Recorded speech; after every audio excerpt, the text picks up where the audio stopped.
Good evening all, and welcome. Tonight we have a very dark collection of stories indeed.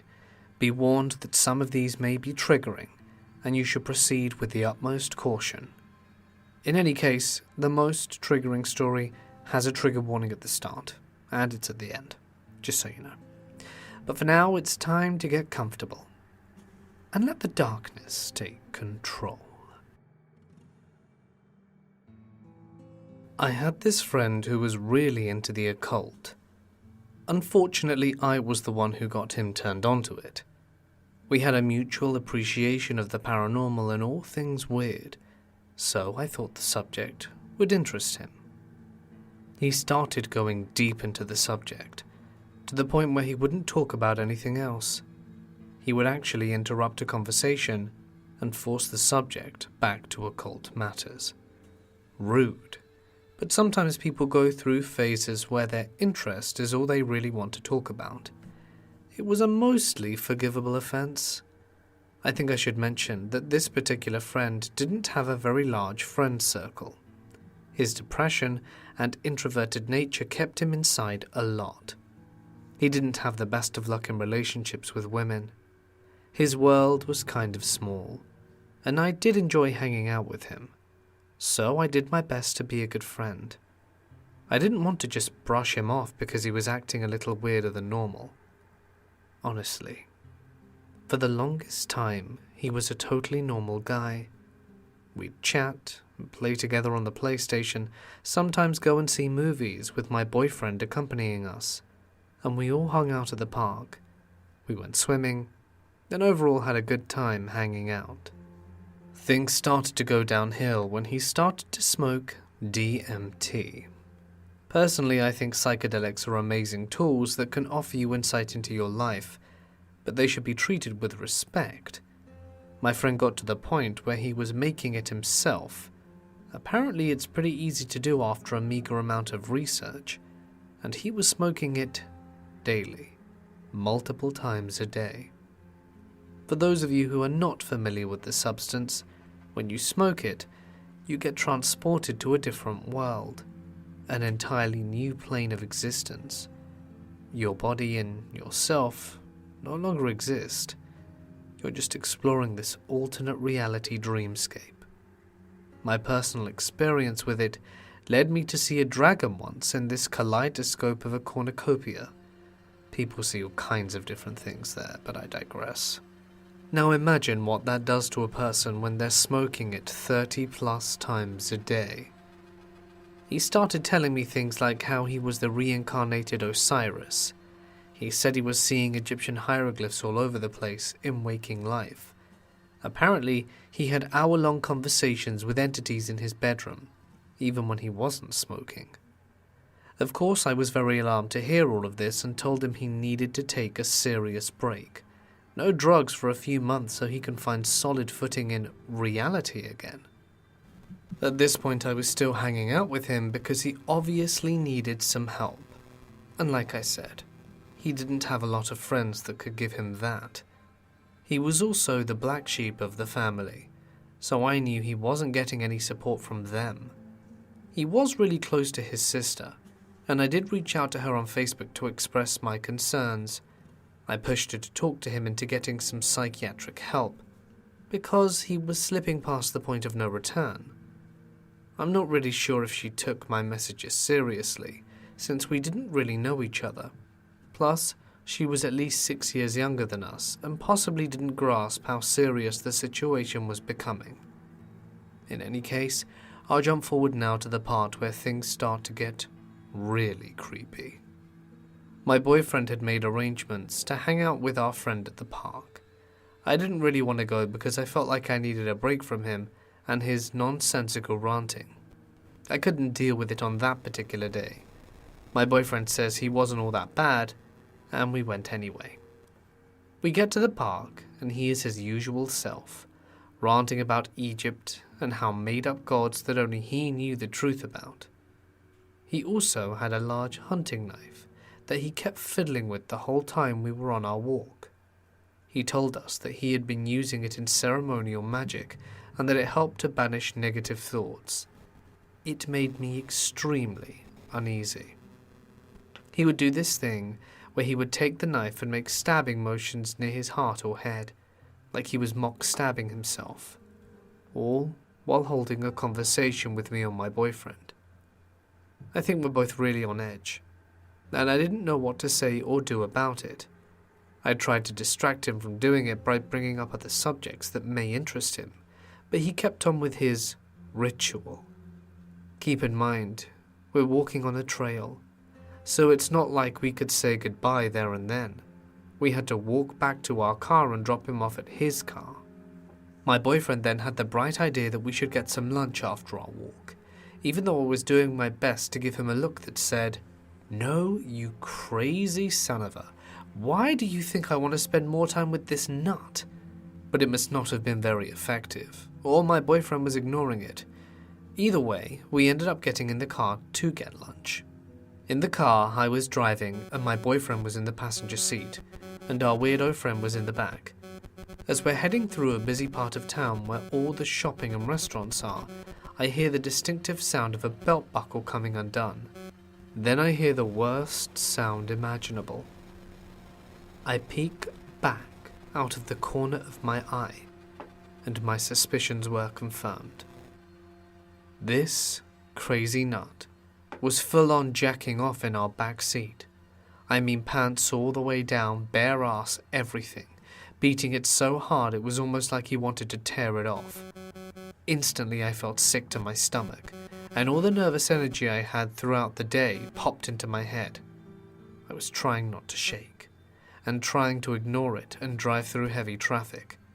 I kind of have a freeze response, I guess. The whole time I kept thinking about that huge-ass knife he had in his pocket, and obviously he was completely off his rocker now. I was afraid to say anything or confront him, because I didn't know how he was going to react. This part is nuts. But my boyfriend didn't seem to notice, and the whole time he kept on rambling about God knows what. I couldn't listen because my thoughts were 100% focused on driving and trying to act like I didn't know what was in my back seat. We get to the restaurant, and my boyfriend runs inside to grab food, and I am the only one left alone in the car with our friend, and try to act like I'm browsing on my phone, when really, I'm watching and listening as hard as I can. We don't talk. My boyfriend gets back, and I complain that I'm tired, and that it had been a long day, and to just drop him off. So I drive us back to our friend's car, and he doesn't get out of the vehicle. He just sits there. I have to get a little bit rude and ask him to please get out and go home. He exits the car and walks over to his passenger side. I start getting really scared, and I suspected the worst. He pulled a gun out of some kind of bag he had on the seat and just walks over to our car with it. I don't know why I did this, but I was so pissed I got out of my car and walked right up to him.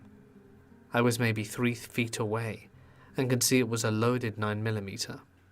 I kept asking him over and over, "What are you doing?"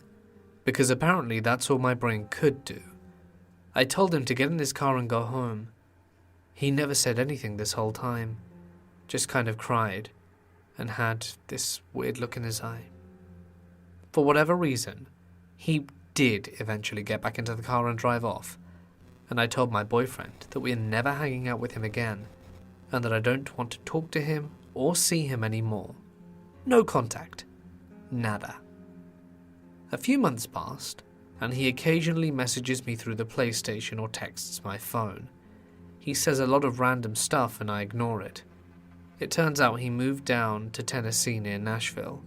I don't know why. He had a roommate and I think their girlfriend lived there. I'm not too sure on the situation. I think maybe he's turning his life around and getting a fresh start down there, and I think it's best to cut all contact with him and let him regroup. I'm not interested in any kind of friendship with him, and I know he needs help beyond anything that I could offer. But again, I reach out to his sister and let her know that he had a gun. She managed to get it from him somehow, but it did little good in the end.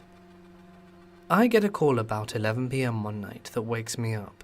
It's a man claiming he's a detective down in Gallatin, Tennessee, and my heart skips a beat. I start sweating and immediately ask what happened. Apparently, my former friend stabbed someone to death on Halloween Day.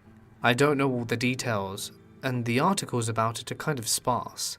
The whole thing is kind of surreal, and I'm just left feeling like I'm lucky that I didn't get shot last summer.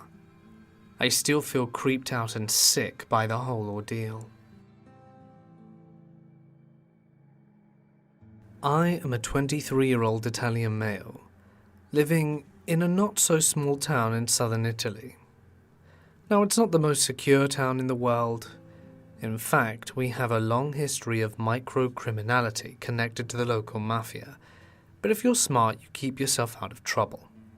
I need to explain my daily commute and context first to make things better to understand. I live in the old part of town, as here it's very common for every town to be built around its antique part. And after around 1980, earthquakes destroyed a good part of it, so it's very affordable to live here.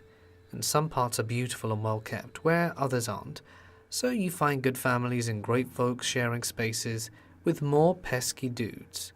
Doesn't help that the town's castle has been converted into a prison. Yes, what the hell, Italy. Luckily only for minor offenders. Now, for the encounter itself, this happened in January. I just came back from uni. It's a 20-minute drive in the car, but with awful public transport, it takes anywhere from an hour to 2 hours to get home. And I like to study in the library until it closes at 6:30. And I usually get home at 8 p.m. or later, and I'm greeted by my dog, Maya. She's a 1-year-old lab, and I take her for a walk around this part of town and the castle, since it's her favourite spot to meet other street dogs. She was taking longer than usual to do her business, and it was freezing, and I was wearing clothes a little bit lighter than I should. Plus it was snowing, which is super rare here. Maya saw snow and was very excited. It was at that point I decided to walk back home and grab a jacket, to better take delight of the occasion. And on my walk home, I cut through and past this abandoned building under construction. It was just the pillars and floor done, but a lot of kids used to play and climb around it. I was just taking the shortcut when I see this guy standing there with his back facing me, still as a rock, with his head facing up to the first floor of the abandoned building, wearing a dirty beanie, heavy winter jacket and a tracksuit far too wide for his build. And there he was. At first I was frozen in spot, but it wasn't an extraordinary encounter, since there are a lot of weird people around here. And I decided to pass on. But the first red flag was when I watched Maya, and she had her back fur raised and was looking at this guy dead. She never did this, and as we walked, she kept this odd behavior up. I realized I'd never seen him around these parts, and I knew he wasn't local. His face was creepy, greasy hair, a 3-day beard, and he extended his hand to Maya. Stupidly, that calmed her down a bit. Maybe he was just mentally ill walking around. But anyway, there's a dormitory for mentally ill people not too far from here. But when he was trying to pet my dog, I hear something moving on the first floor. I thought it may have been a cat, but Maya would have already been jumping around if she'd have smelt it. I looked around and see this little girl of about 10 years old, who had fear in her eyes, really desperate. And I'm not exaggerating the detail. She had a familiar face though. Must have been one of the kids that played around this building. She must have seen me walking my dog around, because as soon as she recognized me, or my dog, she caught eyes with me and whispered, "Help," with her lips. After this, I turned my head around, and the creeper's watching me now. I'd like to say he had the usual creepy smile, but he didn't. He was just wearing a very serious face with dead eyes. I don't know what to do. I'm 6'2" and kind of imposing, but I've never fought anyone, and I'm generally just a peaceful guy. In a fraction of a second, this guy looks up and says, "Calm down, sweetie.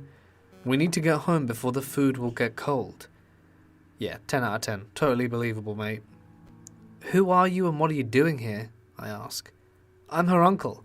"I need to get her home to eat," he says with the most serious look on her face. I was thinking what to answer to use as an excuse to bring her down and get her to safety, and being the sarcastic, bitchy type in this situation, I say, "That's strange, because I'm her uncle. This doesn't add up." At this point, the little girl has the brilliance to lean off and says, "Hey uncle, can you help me get home? Mummy will be worried." Now this guy didn't seem too threatening at the time, just kind of creepy. So I go onto the building and take the little girl, and as I prepare to grab Maya, she first growls at him and then barks. Now she usually barks this really high-pitched bark, but this time with this guy it was really low-pitched and even scared me. To that I turn around to see this guy with a hand behind his back, reaching for something. Oh crap, I think. I'm not a good fighter, and if this guy had a knife, it's going to end badly. He stops his reaching motion as the bark is now continuous, and in the heat of the moment the little girl leaned off, and I grabbed her with one arm, the other one keeping Maya at bay as a deterrent, and while she was descending I asked her if she had a phone. "No, I don't." I could tell she was on the brink of tears. As soon as she touched the ground I unlocked my phone and gave it to her. She took the phone and immediately legged it. I should have been glad to, but my immediate thought was, if she did this all to steal my phone I would have been deadly pissed.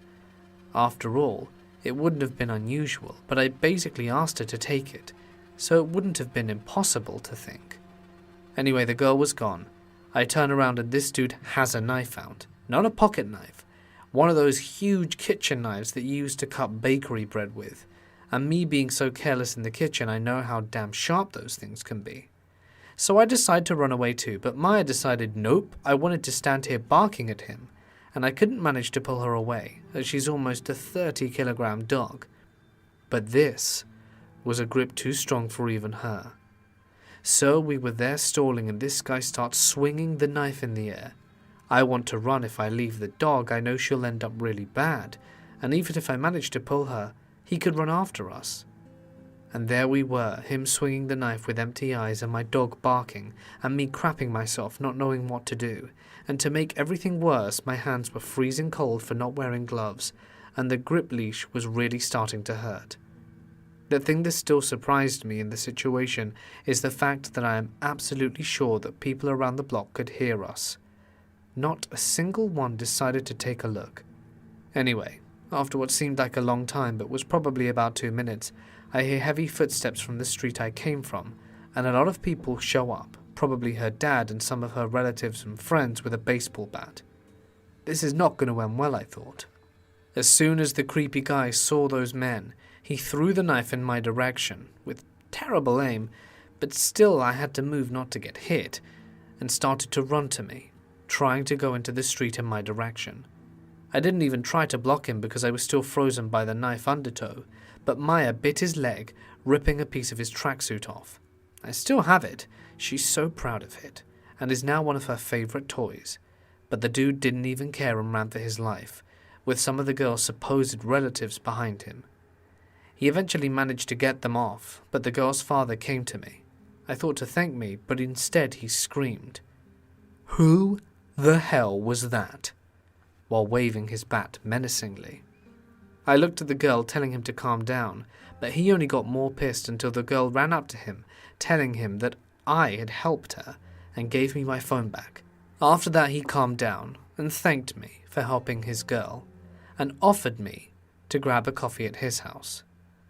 I politely refused and went home, deciding that was enough adventures for one night, and I was still tired as hell from uni and slept it off.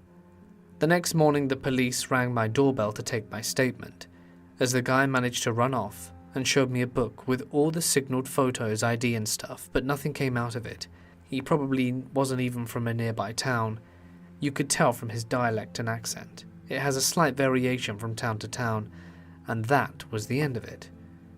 I surely did not do the best I could have, but I'm glad I still got to help out the little girl. I don't know what would have happened to her if someone hadn't have shown up. So creepy wannabe uncle? Let's not meet. This story happened to me and my girlfriend, now fiancé. To give you some context, she and I met online in 2015 and fell in love. We communicated via Skype for 3 years because we lived in separate countries, until I came to live with her in February of 2018. So a few weeks or so before I flew to meet her, she had made friends with a group of guys in her hometown, and I got to meet them shortly after living with her. They ranged in age from 16 to 18 and would come to visit us often because we lived close to the high school they attended. At first, I found it a bit weird that they would always come over and take up so much of our time, but they turned out to be really good friends over time. One of them even agreed to be one of my groomsmen recently. But back then, there was always one in particular that bugged me. Dan. As I mentioned earlier, the guys would come and visit and hang out with us a lot, but Dan was the one that would always take up most of our time.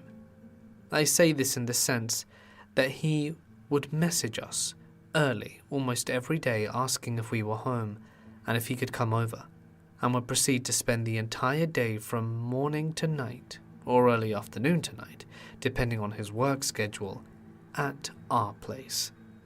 He would also go out of his way to meet us and bump into us wherever we went, whether it would be the store, the coffee shop, or any other place you can think of. While I found this annoying, there wasn't anything particularly creepy or weird going on yet. Mind you, we live in a small town where it's almost impossible to not run into someone you know on the way to buy groceries or something. Plus, I had only known him for as long as my fiancée had known him, which wasn't a very long time, so I thought. I was maybe judging him too harshly. Also, he was in a long-distance relationship himself with a girl from another country who he was hoping to meet in real life, just like me. So I could at least relate to him in that aspect, and decided to let it slide, but made a note to keep an eye out for him for any suspicious behavior. The problem seemed to start once he started trying to incorporate himself into other aspects of our life. He would make friends with anyone we'd been friends with for a long time, tag along with us whenever we were going to meet up with said friends, even though he hadn't been invited, hang out with them without us knowing, etc. And my favourite instance, and the one that made me become more suspicious with him, was one time when we were going to hang out with some long-time friends of my fiancée. As the friend had finished her shift, and we were getting ready to get into her car to drive over to her place, Dan suddenly shows up and joins us to their place uninvited. It was just so off-putting that he would just invite himself without our friends or even our consent. Then, when we were done there and walking home, the three of us passed his house. We lived further away at the time and assumed he'd go home, but nope.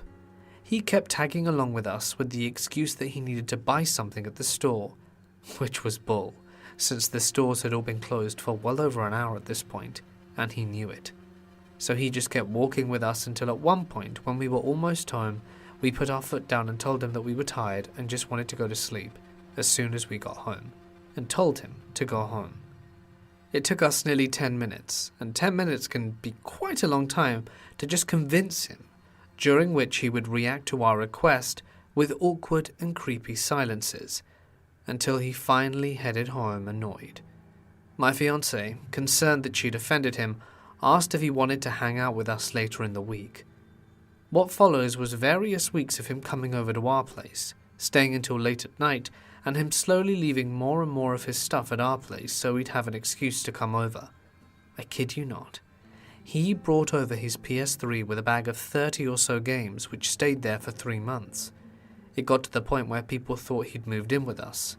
He also seemed to have problems with our friends. Amongst other things, he would get into arguments with our friends and told one friend who was goofing around at our place that he'd kill him if he didn't shut up. He lied to us and made us believe that 2 good friends of ours wanted to report us to the police for drugging our friends. I mentioned earlier that some of them were 16 at the time, and he allegedly hit one of our friends' girlfriends once, although this was never confirmed, but I have no reason to believe it was a lie. It's like he wanted us all to himself, and to isolate us from our friends.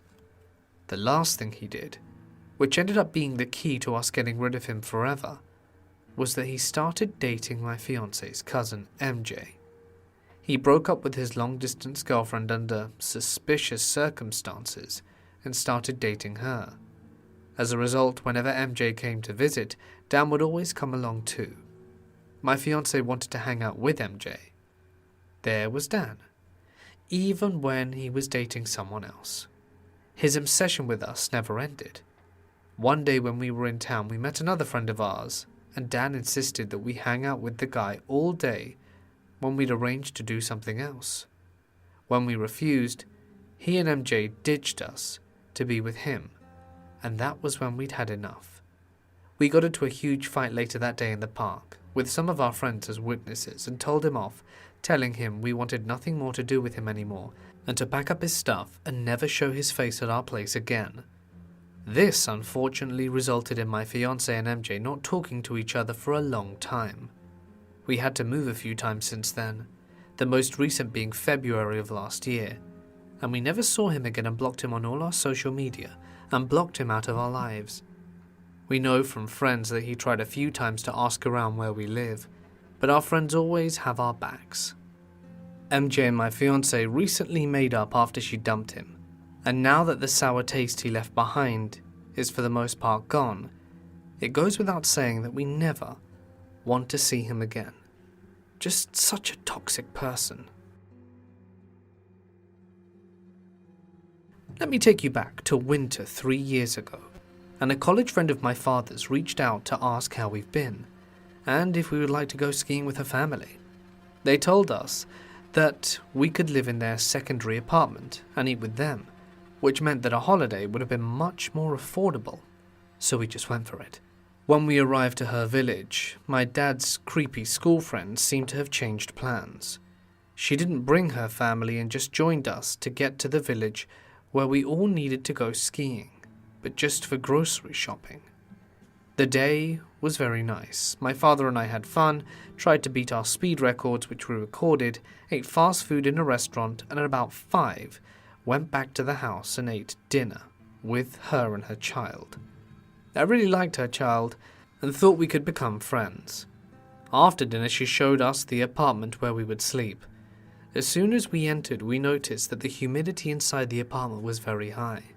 It felt like we'd just entered the tropics, just hot and wet, and it smelled. Not particularly bad, but like they'd used tons of cleaning supplies and chemicals.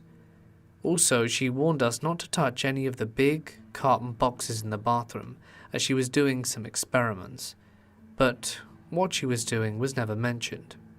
While searching for duvet covers and blankets, we also discovered a small door. Behind it we just saw darkness and didn't know where it led, but it was late and we wanted to sleep. So we didn't inspect the shaft or whatever it was. I read something and tried to sleep, but I couldn't. I had the feeling that something was off, but I shrugged it off, thinking I saw too many horror stories. And after an hour, I noticed my dad couldn't sleep either, just tossing and turning. I told him, and I can quote and translate word for word, I just got a weird feeling. Something's off here, but I kind of feel dumb for being scared. My dad answered, yeah, I got a weird feeling too, but I also just shrugged it off. We talked a bit about the insulation and feeling, and that they shouldn't be ignored, and it was at that point that we decided to get the hell out of there. A few days later, a female in that area was arrested for murdering her husband, and even though I can't 100% confirm that she was the woman arrested, I'd like to think it probably was. Some time passed, and I asked my dad about it a while later. He told me that the creepy school friend was arrested not for murder, but actually dealing drugs. At the apartment, she was growing some sort of drugs that had to be grown at a certain temperature. So that made sense, and the smell of cleaning supplies was easy to explain. She wanted to ensure that we couldn't smell anything. It's good to know that we weren't in a life-threatening situation, but nonetheless, it really gave me the willies being there. This happened about 2 years ago. Before I begin, I want to address this situation may be triggering to some viewers, as it's slightly graphic and may be upsetting to those who have experienced sexual abuse. I'm sharing this encounter to serve as wisdom, to always listen to your instincts and to stop ignoring the bad in others. I've been the type to overlook the bad and focus on the good, or even to make excuses for shady behavior. Doing so has put me in some dangerous situations. You are not a bad or judgmental person for noticing shady behavior and to choose to walk away from it. It is so important to be open to others' dark side, to protect yourself. Here's what happened. I was living in Tacoma, Washington at the time in my late 20s. I'm 30 now. Tacoma is not a safe city, and it was very challenging to make friends and meet anyone because of the crime, and also being a reserved person. Basically, I'm not the most forthcoming at social interactions. I was recommended a group on Facebook that was called something along the lines of Introvert and Extrovert Social Singles. After only being in the group for a few days, an older man named Sean had started messaging me. He was a bit high energy, and said he had ADD, so I figured that's why he was so pushy to talk so much, and right away wanted to talk on the phone. We talked about a lot of different subjects, and he seemed very outgoing and direct. Over the course of the phone call, he had mentioned some other women he met in the group and how they'd hooked up. I made it very clear that I am not the hookup type, and that I was only interested in having friends. This was stressed a few times. For one, I was in no way attracted to Sean romantically. He was much older than me, had a child and strings with his ex, and I didn't want to be involved in that. However, some men just can't seem to understand that no really means no. During the course of the few hours we spoke, judging by what he said, the word rape kept springing forth. I kept getting images of being sexually assaulted, not particularly by him at the time, and I didn't feel an instinctual bad feeling. And I just chalked up the images as paranoia, as I have experienced abuse growing up, and at the time, I felt a bit paranoid being alone with men, so I figured that was where things were coming from. Needless to say, that belief was incorrect. After talking for several hours, Sean wanted to meet in person. He mentioned how he only lived about a half hour away, and asked to grab dinner and go to the beach. At first, I said no. We had only been talking for a day and a half. This was all pretty sudden for me, but he pushed, and oh man was he slick. At the time I was living with my mum, which he knew about. He told me he wouldn't try anything and that he's not like that. He had a daughter, and that he wouldn't do anything to me that he wouldn't want someone doing to his own child. He told me he was an empath, and that he could feel so deeply for other people, blah blah blah, and even told me to have my mum meet him. She could take down his phone number, his license plate, anything that would prove he wasn't a creep. You'd think the fact that he would be so pushy to prove he wasn't a creep, that I would have digressed, but he was so damn pushy, and I told myself to give him a chance, and made all sorts of excuses to go. I was smart though. I met him at the mailboxes in front of the apartment complex instead of meeting me directly at my place. He met my mum. He even told her the nonsense he'd told me about how he wouldn't try anything and how he has a daughter too. So we went to a nearby deli, grabbed some dinner and drinks, and headed to the beach. In person he was very different in demeanor than over the phone. He was much more quiet, and seemed like a different person. He looked the same as his pictures, but it was like a different person flicked on. Before we got out of his car, he pulled out some buds for us to smoke. I'm no stranger to the green, so I wasn't concerned about getting high with someone. I didn't know that then, but in retrospect I realized he did this for me to be a bit more manipulated later. We had our dinner, and when we were finished eating he wanted to walk around. It was so awkward, he barely spoke, even when I tried to make conversation. It was just uncomfortable. He had talked so much over the phone that he interrupted me, and now he's super quiet, and seemed to know his way around the beach pretty well for someone who claimed they hadn't been to Tacoma very much. Alongside the beach, there's this hill that leads up to a forested area that overlooks it. He had us walk up there and straight away went to a specific bench I didn't even know about in the area and sat down. He pulled out a joint again, and we talked some more, just chilling and staring at the beach. Now here's where things started going south. He started rubbing the back of his head and neck, and told me how these areas were really tense and sore, and proceeded to ask me if I would massage them for him. I went quiet, thinking to myself, "Are you serious?" While paused, unsure of what to say. "What? It's not a big deal. It's just hard for me to massage myself. It's easier if someone does it for me. I'm not trying anything, it's just really sore, don't overthink it." I felt super awkward and hesitated, but again, he told me not to overthink it. It's not a big deal. And being pretty high, I was doing my best to stick with a just be cool kind of mode, so I uncomfortably agreed.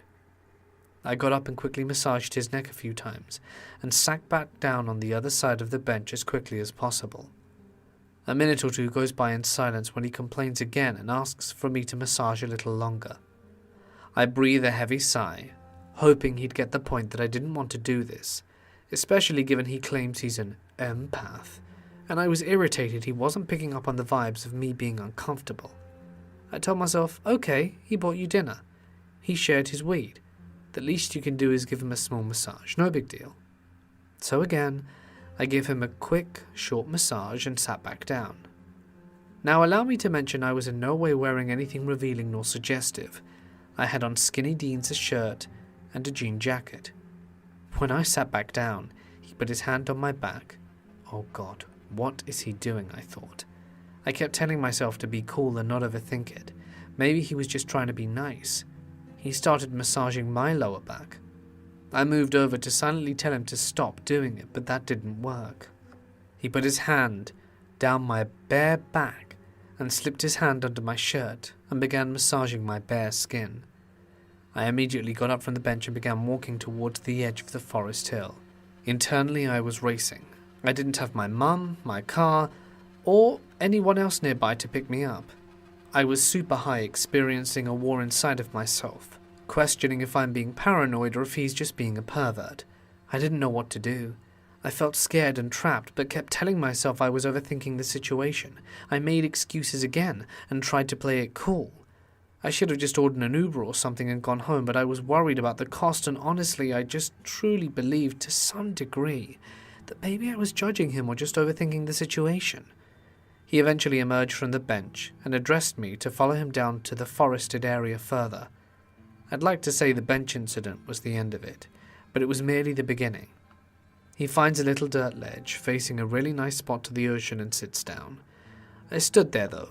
I didn't want to be next to him at this point, doing my best to keep some sort of distance between us when he asks me to sit down. I'd like to add, one of the reasons I felt so intimidated is that Sean is huge. I mean, he's at least 6'1" or 2", heavy built, while I'm a 5'7" and lack upper body strength. I hesitated to sit down, but eventually did a good distance from him. He moved closer to me, and oh my God, he laid his head on my upper leg, then tells me he has a headache, and he'd like me to give him a head massage. I finally plucked up the courage and said, "I don't feel comfortable doing that." My voice was nearly shaking, and I was close to feeling paralyzed. He looked up at me and just said, "We're friends. It's not a big deal. It's platonic. Stop making a big deal out of it." I still feel uncomfortable and a bit frozen. I guess he took notice and gave me a lecture about how he's comfortable with me, how he gives me massages and receives them from his friends. Basically made me feel like I was abnormal for feeling uncomfortable about this. So I hesitated and proceeded to do what he asked. After a minute or two, I made some excuse that my legs hurt and that I needed to get up. He got up with me and started leading us back to the beach area. I started feeling relieved now that we were around other people and in public when he stopped me, pulled out his phone and took a picture of me. I found this even more strange, and he goes on this rant about how he wanted to show his other empath friends what I looked like. Why? Just why? He went on about how all his friends are empaths and how they all care so much for each other, and I guess he wanted his friend to read me. So strange. So uncomfortable. We returned to his car. He turned on some music and offered me another smoke. I thought because we were in public now that things would be okay despite how awkward it had been. I did what I could to make a weird situation the best I could, and I won't lie, he had decent taste in music. All started going fairly well at this point. He was talking a little more and it wasn't feeling very awkward, and I was enjoying the high. By the area we were parked at, there was some train tracks, and a very loud train going by shook the car. Not so good when you're stoned. So we both wanted to leave. He wanted to hang out more and I wanted to go home, and we ended up talking about going to a park that was near where I lived to just finish the joint. It was beginning to get dark, but I thought it wouldn't be a big deal to finish the joint and then go home, as things seemed to be more chill now. I know you're probably thinking that I'm an idiot, and I was. I know, you're right. I was being a super idiot. While we attempted to get to the park, I swear to God he pretended to not know where to go. I gave him precise and easy to follow directions, but he just couldn't find his way. By this time it was night out, and he was driving and pretending to be lost, and he asked if I'd rather just go to his house and spend the night. No. I told him no, and that I'd rather just go home. It's dark, and all the feelings that had dissipated earlier of feeling uncomfortable just increased by 10. Instead of taking me home, he pulled over on some dark residential area where there wasn't even a street light, and now was very uncomfortable. We weren't very far from where I lived, and there was a Fred Meyer grocery store in view, so I figured I could run to the store to grab help. I did my best to play out what happened next as calmly as I could. When he pulled over and turned off his car, he told me he needed a break from driving, that he was super tired now and wanted to take a 5-minute nap before driving me home. We were about a mile from where I lived. This was shady. I put my hand on the handle of the car, prepared to jump out at any moment, when I realized all the doors were locked. It was at this point I was in full panic mode. I didn't realize he had locked the doors, and though most people do in a moving car, it just increased the feeling of "oh crap" in me. He reclines his seat back and closes his eyes and proceeds to put his hands on my shoulder. My stomach drops. I'm fighting back tears, not sure what to do, so I pulled out my phone on the other side of me to where he couldn't see and texted my mum, telling her I needed her to call me immediately with some fake emergency to get home and that I was in danger. My mum didn't answer right away. Next thing I know, Sean is rubbing down my arm, and I look over to see he's got a semi. He says, in a tired voice, "Would you rub my leg the way you rub my neck at the beach?" Attempting to not cry, I used as much assertiveness in my voice as I could to say, "No, I don't feel comfortable doing that." He kept rubbing my shoulder, and now was making subtle moaning sounds. I felt frozen. I was just about as used to as much adrenaline as I could handle to open the car and run like there was no tomorrow, when finally my mum called with the fake emergency.